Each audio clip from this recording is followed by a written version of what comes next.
All right, good morning, everyone. And just a quick kudos to Basilica for bringing such an awesome group of researchers and practitioners together. A lot of people I've kind of come across in literature or seen on Twitter or something like that, but it's really cool to have so many of you in the room and on Zoom as well. And thank you to Chika for setting me up for this talk. So Chika gave you a broad overview of Africa, and I'm going to just zoom into our work in South Africa. So very much specific to the work that we've done and within our samples. So I'm just going to take you a high-level summary of the work that we've done, as well as some lessons we've learned and some future directions. So a quick how we got here. So I started my PhD in 2015, actually with Gaia and Kathy, who are in the room. And I come from sports science, and somehow I've ended up here. But initially we were looking at physical activity and obesity prevention, and thought that, we'd come across these links between physical activity and executive function, as well as early learning. We also then, in wanting to kind of explore this link between physical activity and executive function, we saw that there was a massive lack of executive function studies in South Africa, particularly in our age group, which is the preschool age group. And there was a lack of studies from just majority world countries in general. Then we noticed something quite interesting in our executive function data, which I'll get to. And so from about 2020 to now, we've been trying to study predictors of executive function in preschool age children. So 3 to 5 years in South Africa, particularly in children who are in low income or low resource settings. So I don't need to explain executive function. Chika did that for me. And I assume I'm preaching to the choir here, but there's problems with assessments when you're trying to use assessments that were built or aimed at measuring cognition in minority world countries. And so when we wanted to look at studying executive function, we really had to look into what tools we thought would be appropriate. And some of the problems with previous assessments was reliance on prior knowledge. So the backwards numbers found, for example, children need to know numbers to do that. There's cultural and contextual appropriateness, which we all know. Language, the interface, a pencil and paper versus a screen. Some children may have never touched a pencil before, and that can be as inhibitory as a screen if they've never seen one. Cost of software and tools. And specifications such as internet access, electricity, transportability, safety, and again, access to software like ePrime. So it was important that assessment tools would measure actual ability and not economic disparity or contextual differences. So enter the early years toolbox, which is something we've been using for a while, developed by Professor Stephen Howard from the University of Wollongong, and a close colleague and collaborator with us. Some of the benefits of the early years toolbox, so it's an iPad-based set of tasks, was that you don't need internet or electricity to run it. It's a small tablet, so it can easily be transported, easily and discreetly for safety reasons. Instructions could be translated into different languages, which we did. It didn't require pencil or paper, which we actually found to be quite intimidating to many children. There was no reliance on prior knowledge. And we actually found that the child-screen interaction was better for the child than an initial tester-child interaction, particularly for children who aren't used to one-on-one interactions with adults and estranged adults of that as well. So when they interacted with the screen, we really found that they were able to just kind of continue, as opposed to sometimes if you need an answer from them, a verbal answer, they freeze and they get really nervous. So this interaction was a surprising finding as well.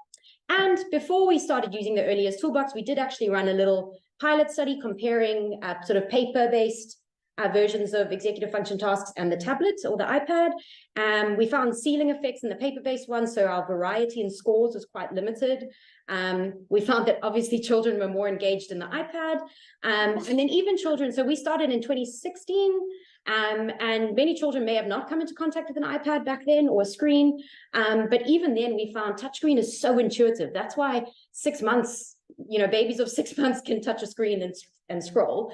And we found that pretty immediately with about 1 minute of kind of us showing them how to touch the screen, they got it, because it's very intuitive. So this is just a little video of the child playing Mr. Ant game, where they have to remember where the stickers were and then put them back. You can see that look very comfortable with the iPad. It's quite fun for them. There we are. So what did we find when we measured executive function using the early years toolbox? Our first and most surprising finding was strong executive function. Bearing in mind the children we tested were from low income settings in South Africa. So based on all the executive function or cognition research, low income means poor cognition outcomes.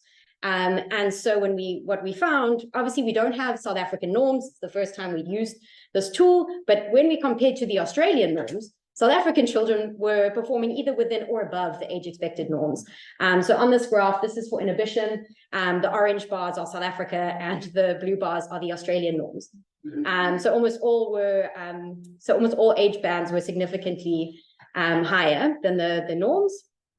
And then we also compared it to an Australian sample, and we actually found that country, so this was our cross-cultural work, was a significant predictor of executive function, but in the opposite way that we would have expected.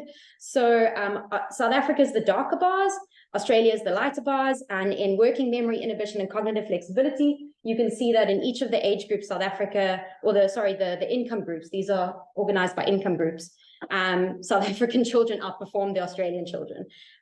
Even our lowest income, so if we have a look at the inhibition and cognitive flexibility, so the two on the far left there, even our lowest income group outperformed the highest income group in Australia. So we thought that was very interesting and quite going against everything that the literature was telling us. And so we really needed to consider what do we think was creating the strong executive function, or what explanations might we have from a contextual understanding of South Africa. And so these were some of the things we were thinking about.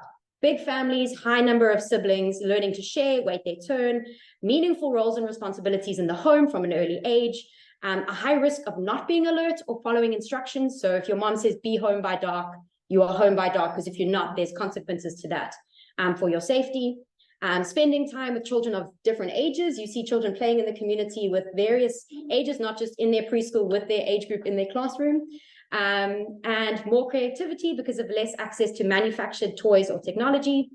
Compliance with instructions. Chika spoke about what sort of skills might be prioritized. In South African settings, compliance is a skill, and listening and obeying is a very important skill for children. And some qualitative work we did with children, interviews with children, we found that these children were not attending school and they had complete autonomy over their day. They decided what they did from the morning to the end, and perhaps that's executive function promoting, as opposed to the scaffolding and going to school and then to all your extramurals. That having autonomy over the day and making choices and decisions might actually be promotive of executive function. So some other things we were looking at was this physical activity and gross motor skills. We found that physical activity was not negatively associated with executive function, so not what we'd expected. But we did find that motor skills were associated with executive function, which is what we found in work from the Global North. School readiness or pre-academic skills, we did find that executive function was associated, well, specifically in our case, inhibition and working memory was associated with these pre-academic or school readiness skills. So early literacy, early numeracy, things like that. This is the paper that was just released. And then now to our current work. So we found this really interesting kind of take on executive function that was against what we'd seen in the literature, bearing in mind we've only been using the earliest toolbox to measure executive function. So we really wanted to explore this a bit further. So the first project we've been working on, funded by the British Academy. So to note, we don't have South African funding. All of our work has been funded by the UK or Australia. So with Gaia and Kathy over there, a study funded by the British Academy was to understand barriers and potential of early childhood education in low-income South Africa, leveraging executive functions. So here we wanted to look at early learning as a whole, but also focusing on executive functions to see how that is relating to early learning. So we had 243 preschool children, and these were not attending early childhood care and education, so not attending preschool. And then another study with the University of Wollongong and Stephen Howard was really to focus in on executive function and to have a look at what the predictors of good executive functioning are in our settings.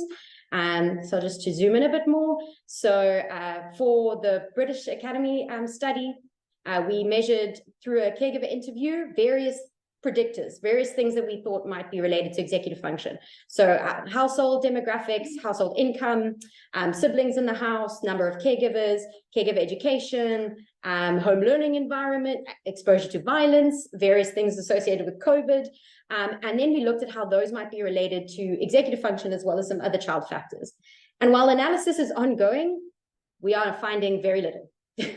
There's some preliminary evidence to suggest that a home learning environment is negatively associated with executive function. And then in some of our analysis, we do find exposure to violence is associated with executive function, but really, for the most part, we're finding basically nothing. And then for the other work, it's with the University of Wollongong, we're looking at the same sort of caregiver household predictors, but we added screen time, sleep, daily activities and responsibilities, and hair cortisol, so to measure stress levels within the children. This analysis is ongoing, but initially from my preliminary work, also no clear risk or protective factors for executive function in our settings. So what are the next steps? So next steps for understanding executive function, much of which Chika has said, and really what we want to go into. So questions we need to ask ourselves: what does having good executive function skills look like in our settings, in our classrooms, in our homes, within our context? Where do executive function skills fit on the priority list of caregivers, teachers, parents, community leaders, policymakers? Chika mentioned if a child's not eating, kind of that needs to be addressed before we address executive function, which as scientists, we like, oh, this is the best thing, but not many other people don't really care about it or know about it.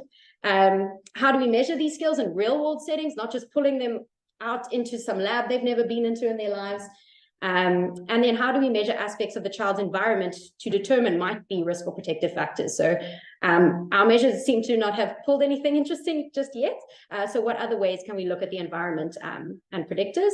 Considerations for future work, explore qualitative and ethnographic measures. Chika mentioned an observational tool, so that's really what we're going to want to go into, using ethnographic methods to have a look at what's happening in the households. What do these skills look like? How are parents promoting various skills within the home?